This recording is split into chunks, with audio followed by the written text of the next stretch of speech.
Today's episode is sponsored by Midwest Fire. For more than 20 years, Midwest Fire has been manufacturing high-quality tankers, tanker pumpers, and fire rescue vehicles in the United States and Canada. Keeping firefighters safe while enhancing their capabilities is what they do best. To learn more, go to MidwestFire.com.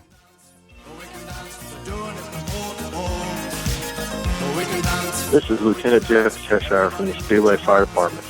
You're listening to the SA Matters radio show with Dr. Rich Gassaway. The SA Matters mission is simple.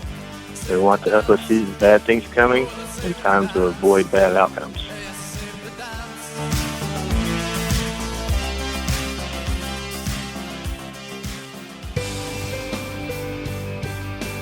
Hello, and welcome to episode 62 of the Situational Awareness Matters radio show. I'm your host, Rich Gassaway. The purpose of this show is to improve situational awareness and decision-making for individuals and teams who work in high-risk, high-consequence environments.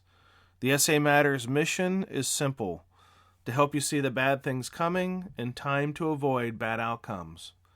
I'm coming to you today from the South Dakota Firefighters Association Conference in Pierre, South Dakota, where I'm delivering 3 programs on the topics of situational awareness, firefighter safety, and a review of a firefighter line-of-duty death incident. What can you learn from someone who has survived a close call? The answer is a lot. When I launched this show in April 2014, the purpose was, as it remains, to help first responders improve situational awareness and decision-making while they operate in high-stress, high-consequence environments. The mission has been supplemented by the real-life experiences of close-call survivors, sharing incredible stories about how they nearly died, and in some cases, how their comrades died. This episode reviews some of the most incredible interviews conducted with close call survivors. So we're going to review their story and then revisit or summarize the lessons that are learned from those episodes. So if you've listened to them, it'll be a good review. If you haven't listened to them, maybe it'll be a motivation for you to go back and listen to some of these incredible stories. So let's jump right into the summary of 7 close call survivor incidents and the lessons that we have learned. One of the greatest gifts given to me is the opportunity to travel around our great nation and talk to so many talented and dedicated first responders. During those programs, sometimes during the session or on a break, someone will come up to me and share a close call survivor story, telling me about how they almost died, but they lived and they have a story to tell. That was the motivation for the launch of this show, to give a platform to them, a means by which to share their experiences and their stories with others. I dedicate this episode to 7 of those individuals who've had the courage to step forward and share their close call story. The first close call story is episode number 17, where I interviewed Indianapolis Fire Department Health and Safety Chief Doug Abernathy. Here's a summary of his story. It was just after midnight on February 5th, 1992, when 911 dispatchers got a call for a report of smoke in the lobby of the old athletic club in the downtown section of Indianapolis. It's a 9-story non-sprinklered building and had a working fire on the 3rd floor. Before the fire would be extinguished, Corporal Elwood M. Woody Gelenius, 47 years old, and Private John L. Lorenzano, 29 years old, would be killed. The interview is with a firefighter assigned to Engine 13, experienced a close call event at the fire, and then after surviving that, assisted in searching for and locating his 2 comrades, one of which was his classmate at the academy 4 years earlier. Normally when I conduct an interview, I like to stop along the way and ask questions and engage in a discussion with my guest. This story was so compelling I couldn't bring myself to even interrupt him for a moment. Here's some of the takeaways from that episode if you want to listen to it. Doug's close call involved tunnel vision as he ran out of air on the 3rd floor. He'll tell you about how he became disoriented and realized for the first time in his life that he may die in a fire. He'll tell you how he was in shock and disbelief that he was carrying out a downed firefighter. He'll tell you how his training saved his life. And then we'll have some reflections shared by the Indiana State Fire Training Director, John Buckman III. The second episode we'll review is episode number 18. I titled this episode, What I Learned in 2 Minutes. It's an interview with Lieutenant Sean Dolan of the Aurora, Colorado Fire Department. On January 7, 2013, Sean, then serving as a firefighter on Engine 7, became a close-call survivor when he entered a structure fire at 16562 East Asbury Place, a single-story residential fire with confirmed people trapped. Sean made entry through the front door with an 1 3/4 line and provided protection for the truck company crew that was searching for a known victim. As conditions took a turn for the worst, Sean was caught in the wake of a fast-advancing fire. A mayday was called, and Sean suffered 2nd and 3rd degree burns prior to being pulled to safety by a fellow firefighter. The entire experience lasted just 2 minutes. Sean had some great advice for others that he shared these powerful lessons learned. 1. Having gut feelings, known as intuition, and how he ignored the warning signs of his intuition. He recognized the conditions and what needed to be done, and as he stated it, I talked myself out of it. How he felt like he was going to die, and listened to him describe the feeling of calm that came over him when he felt the end was near. This phenomenon was also shared in episode 9 with close call survivor John Wright as he laid down to die. If you haven't listened to that interview, you'll want to go back and do that too. Lieutenant Dolan mentions several times during his interview talking about our inherent need to win when fighting a fire and how this motivation to beat the fire almost cost him his life. He shared why he thinks it would have been beneficial to have an officer inside with him. He talks about how he suffered from auditory exclusion. That's a barrier to situational awareness. And how he literally was deaf. He didn't hear any radio traffic during the time that he was inside. He talks about how training may be setting firefighters up for failure because the conditions during training are unrealistic. And firefighters always make aggressive interior fire attacks and they always win in training, and this simply is not reality. He talks about how a sense of urgency to get the job done overcame him, and his valuable advice about why we should slow down.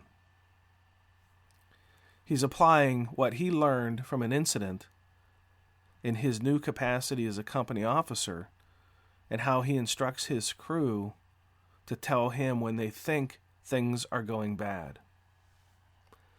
That's episode 18 with Lieutenant Sean Dolan of the Aurora, Colorado Fire Department. In episodes 35 and 36, I interviewed Winnipeg firefighter Lionel Crowther, who experienced a close call that also resulted in the death of 2 of his comrades. On February 4th, 2007, that was a day that changed the lives of Lionel and Joanna Crowther forever. A firefighter with the Winnipeg, Manitoba Fire Department, Lionel was off duty when he was called in for an overtime shift.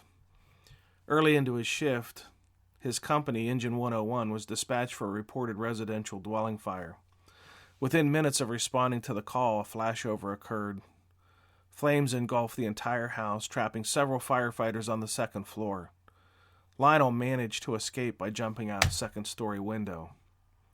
When the smoke cleared and the flames were extinguished, 2 fire captains had been killed, and 4 firefighters, including Lionel, had been severely burned.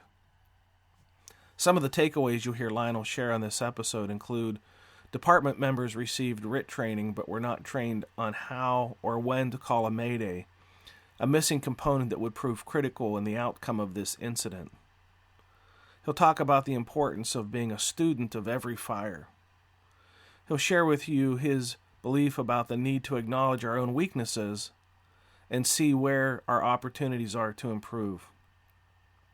He'll talk about the importance of not judging others regardless of their opinions.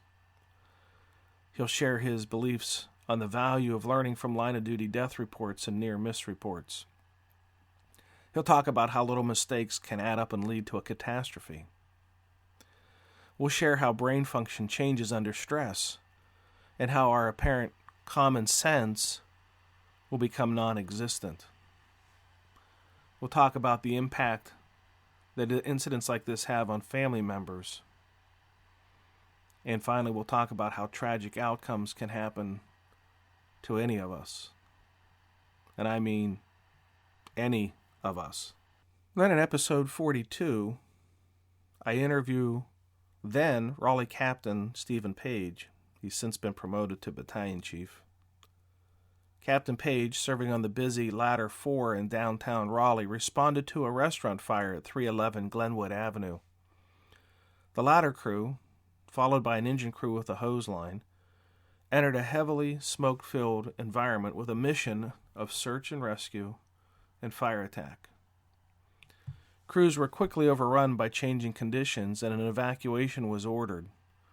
All of the crews scrambled for the exit, leaving Captain Page behind, alone, without water, and disoriented. During the interview, he recounts the story and shares his best advice, including the need to pay attention to your gut instinct. The lesson of big fires need big water. He shares the importance of keeping your focus on the big picture. He gives advice to assess the risk-benefit of making entry in zero-visibility environments. He talks about managing allegiance to the mission of search, even after being informed by employees that everyone was out of the restaurant. He talks about the need to overcome pride and the competitive nature of firefighters to avoid creating risk. In episode 45, I interview Dave Martin, Captain and Training Officer, Yakima County Fire District No. 5 in Zillah, Washington. Dave Martin started his career as a volunteer in 1988. The first call he responded to was his own father's line-of-duty death, who was serving as a police officer. Dave worked his way up to captain and did 13 years with the city of Linden, Washington. In 2001, he was hired as a career captain and training officer for Yakima County Fire District No. 5. Since then, he has advanced and now serves as a strike team task force leader in the wildland ranks and serves as a district health and safety officer and an EMS officer. Dave's department is the largest in the state in area protected, protecting 750 plus square miles out of 15 stations. They have 190 volunteers and 13 career staff who answer roughly 2,800 calls and average a working structure fire about every 5 days. On August 11, 2007, a vegetation fire started along Highway 97 south of Toppenish, Washington. Yakima County Fire District No. 5 was requested to assist the Yakima Indian Nation as the fire was on tribal lands. Yakima County Fire District No. 3 responded with 2 units. Captain Martin was assigned as an officer on an off-road tender, a 1,500-gallon 6x6 tender. His crew was assigned the task of keeping the fire From jumping Highway 97, around 2100 hours, Captain Martin and members of the nation's fire management team were assigned to conduct a backburn operation along the highway. Unexpectedly, the fire blew up on him, eventually consuming 1,200 acres. While on retreat from the fast-moving fire, Captain Martin's partner became entangled in a barbed wire fence.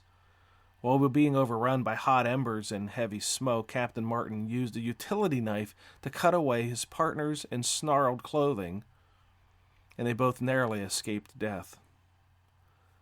When you listen to this episode, you'll hear Captain Martin share some lessons, including the need to trust your intuition, your gut feel, when it tells you something isn't right. The importance of standing your ground when you feel a mistake is being made by your partner. The consequences of overlooking critical clues and cues that indicate the conditions are changing. And how task fixation and mission myopia served as barriers that impacted his situational awareness and flawed his decision-making. Then in episode 55, I interviewed Cypress Creek Fire Lieutenant Jason Corthell, who led a crew of firefighters up an exterior stairwell on a fast-moving apartment building fire. The fire was inside an apartment on the 3rd floor and in the attic. The stairs, conducted of steel and concrete, on which he was standing, were not involved in the fire. The nozzleman was on the 3rd floor landing preparing to attack the fire. Lieutenant Corthell and a fellow firefighter were on the 2nd floor landing, advancing hose line up to the nozzleman. Suddenly, without warning or provocation, the stairwell collapsed, trapping the 2 firefighters who were on the landing. The firefighter was on the 3rd floor of the landing, rode down on top of the debris, down onto the 2nd floor, and was uninjured. Lieutenant Corthell's radio was dislodged in the collapse, and he could not call a mayday. The C-Sector commander officer noticed the collapse, called the mayday, and deployed resources to successfully rescue the trapped firefighters. When you listen to this episode, you'll hear Jason describe what was going through his mind as he was trapped by heavy debris and concrete and could not move, and how he felt a sense of calm and came to peace with himself that he was going to die there, and how he prayed that God would take him quickly. And finally, in episode 57, I interviewed Speedway, Indiana Fire Lieutenant Jeff Cheshire. On June 30th, 2008, an intense wind-driven blaze destroyed an apartment building in Speedway, Indiana. As crews arrived on the scene, a large column of smoke was filling the sky from the building that was located along I-465 just north of Hollister Drive. The fire started around 3:21 p.m. and quickly spread as high winds from the north pushed the fire further into the building. Lieutenant Jeff Cheshire, then serving as a firefighter on Engine 202, recounts how his crew got overrun by rapidly changing fire conditions, and how another fire crew got blown down a set of stairs by what was described as a backdraft or a smoke explosion. Lessons learned that day included the need to pay attention to clues that indicate unusual conditions, the need to trust your gut and speak up when your sense tells you that something isn't right, the need to overcome your concerns about what others might think of you if you suggest it might be time to leave, the need to rely on your training and apply the lessons from training to the fireground. As you listen to these episodes and others where I've interviewed close call survivors, you'll notice some themes. Themes including trust your gut, trust your intuition, depend on your training, the importance of realistic and repetitive training, the need to speak up when things aren't going right, overcoming your ego and your fear of what others might think of you if you stand up to do the right thing. These lessons shared by these close call survivors are a gift. We can't talk to the ones who've got killed. We can only talk to the survivors and hear their stories and their lessons learned. Thank you to these close call survivors and all who've stepped up to be interviewed on this show. If you've experienced a close call or a near miss, can you imagine how your story might inspire others to be safer? How your lessons learned might save another life? That's powerful. If you're interested in giving that gift, go to samatters.com and click on the Contact Us link. If you've listened to these interviews, you know that I'm friendly. I'm not interrogating. I'm not trying to be mean. I'm not trying to say, aha, I got you. I'm just trying to learn from you, giving you the voice to share your lessons. That's what this show's about. Before I close out today's episode, I want to take a moment to thank the departments and organizations that have hosted recent Situational Awareness Matters tour stops. Your efforts to bring valuable and powerful training on situational awareness and high-risk, high-consequence decision-making to your members and others in your region are greatly appreciated. Recently, I was at the Illinois Fire Service Institute, the Montana Joint Conference, joint between chiefs, firefighters, and EMS, the South Dakota Firefighters Association Conference, the Prince Albert Fire Department in Prince Albert, Saskatchewan, the Spokane Fire Department, Spokane, Washington, and the Flathead County EMS in Kalispell, Montana. If you're interested in getting connected with me at an upcoming event, perhaps we can meet up at one of these locations. On July 16th, I'll be at the Ohio Fire Chiefs Association Conference in Columbus. July 18, Norristown Fire Department in Pennsylvania. July 19 to 21, the NSA Conference in Washington, D.C. July 23 and 24, the West Point Military Academy in West Point, New York. July 25, the Aberdeen Proving Ground in Aberdeen, Maryland. August 3 through 7, the Gary Fire Department in Gary, Indiana. August 10 to 14, the Crawfordsville Fire Department in Crawfordsville, Indiana. August 17th to 21, I'll be doing a ride-along with the United States Forest Service and the McCall Smoke Jumpers in McCall, Idaho. And August 26th to 28th, Fire Rescue International in Atlanta, Georgia. If you're interested in attending an upcoming Situational Awareness Matters tour stop, and one of these are not close to you, head over to the samatters.com website and click on the blue box on the right side of the homepage labeled Upcoming Events. And here's hoping there's a tour stop near you and we'll get a chance to meet up. If you're not a member of the SA Matters community of learners, please consider joining. There are over 5,000 members connected on the SA Matters community, sharing ideas about how to improve situational awareness and how to make better decisions under stress, how to train members to be critical thinkers and resilient problem solvers.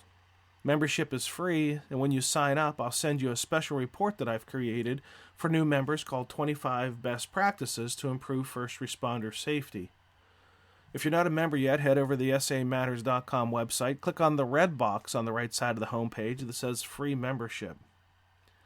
As a reminder, every episode of the SA Matters radio show comes with a corresponding show notes page on the samatters.com website.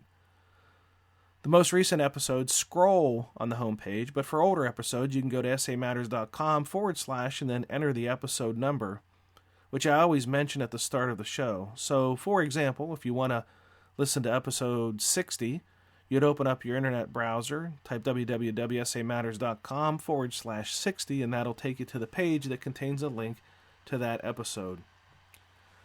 The show notes page can contain additional information and resources about the episode, depending on who the guest is and what we're talking about. It might provide some incident scene pictures, some video, some audio, and contact information for our guests. On the show notes page, you can also go to the bottom and leave questions or leave feedback about the episode. If you want to get connected with me on social media, you can follow at Rich Gassaway or at SA Matters on Twitter. The SA Matters Twitter community is nearly 15,000 members strong. And for all of those who are following me on Twitter, thank you for supporting my mission there. You can also get connected with me on Facebook by liking the SA Matters page on Facebook And on LinkedIn, you can find me by searching Rich Gassaway. Thanks to everyone who's connected with me on Facebook and LinkedIn, and I really enjoy sharing SA Matters content with you there. Well, that's it. Episode 62 is complete. Thank you to all our close call survivor guests from our past episodes. The lessons you're sharing are truly a gift for all of us. Thanks to our sponsor, Midwest Fire. If you haven't checked them out lately, go over to their website, midwestfire.com, and check out their fire apparatus. I've never seen a fire truck builder be more dedicated and committed and compassionate about firefighter safety as I do see from the folks at Midwest Fire. Check them out. And thank you to our listeners for sharing some of your valuable time with me today. I really appreciate your support of the SA Matters mission. If you've experienced or witnessed a near miss and would like to be given a platform to share your lessons learned with others, please contact me by visiting samatters.com and clicking the Contact Us link on the top of the homepage. If you like the show, please consider going over to iTunes or Stitcher Radio and subscribing. Search for SA Matters Radio. SA Matters Radio. Please consider leaving some feedback there. And if you like the show, please consider giving it a 5-star review. Not only will that motivate me to work harder for you, but it'll also help others to find the show. Be safe out there, and may the peace of the Lord and strong situational awareness be with you always. You've been listening to the Situational Awareness Matters radio show with Dr. Richard B. Gassaway. If you are interested in learning more about situational awareness, human factors, and decision-making under stress, visit samatters.com. If you are interested in booking Dr. Gassaway for an upcoming event, visit his personal website at richgassaway.com.